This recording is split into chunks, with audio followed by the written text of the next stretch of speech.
ભરૂચ લોકસભામાં આમ આદમી પાર્ટીની જાહેર સભા યોજાઈ, જેમાં ચેતર વસાવાના સમર્થનમાં દિલ્હીના મુખ્યમંત્રી કેજરીવાલ તેમજ પંજાબના ભગવંત માન સાહેબે લોકોને આહવાન કર્યું હતું કે જે મુદ્દાઓ માટે ચેતર વસાવા લડે છે તે મુદ્દા દિલ્હી સુધી લઈ જવા, તે માટે તમે લોકસભા જીતાડીને મોકલો અને તમે જેલમાંથી છોડાવવા બનતા તમામ પ્રયત્ન કરવા તથા જેલમાં મળવા પણ જશે તેની લોકોને ખાતરી આપી હતી અને લોકોને ચેતર વસાવાને જીતાડવાની બાંહેધરી લેવા અપીલ કરી હતી। ગુજરાતના તમામ આદિવાસી તથા પાર્ટીના લોકોએ હાજરી આપી હતી।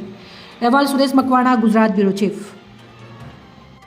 ગુજરાતના ભરૂચ લોકસભામાં નેત્રંગ મુકામે આમ આદમી પાર્ટીની પ્રચંડ શક્તિશાળી કહેવા જાવ તો અને બહુમત સાથે મિટિંગ થઈ।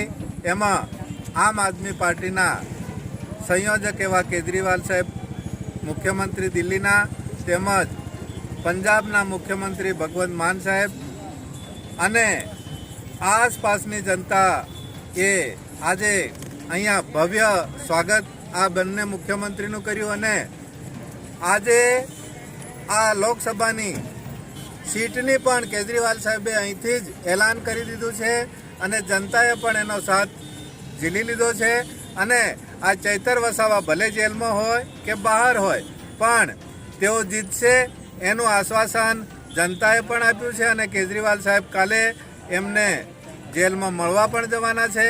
તો કે ચેતર વસાવા સાહેબને તેઓ આ વાત પણ કહેશે અને જેલમાં રહીને પણ જો લડવાનું થાય તો ચેતર વસાવા જેલમાં રહીને પણ ચૂંટણી લડશે।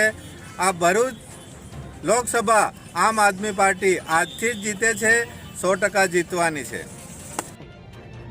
સ્ટેજ પરથી નામો બોલાયા છે, અમે આજે એ પોતાનું સ્થાન ગ્રહણ કરી લેશો। અધ્યક્ષ અરવિંદ કેજરીવાલજી સાહેબ અને ભગવંત માનજી સાહેબ પધારી રહ્યા છે તો અને જે ચેતરભાઈ વસાવાના સમર્થનમાં આજે અમે અહીં આગળ નેત્રંગ આવ્યા છે અને થોડી વારમાં હવે અરવિંદ કેજરીવાલ સાહેબ પધારવાના છે તો સૌ મોટી સંખ્યામાં કાર્યકર્તાઓ અને દરેક આમ જનતા અહીંયા પધારેલી છે। તો ટૂંક સમયની અંદર અરવિંદ કેજરીવાલ સાહેબ આવશે અને સભાને સંબોધન કરશે।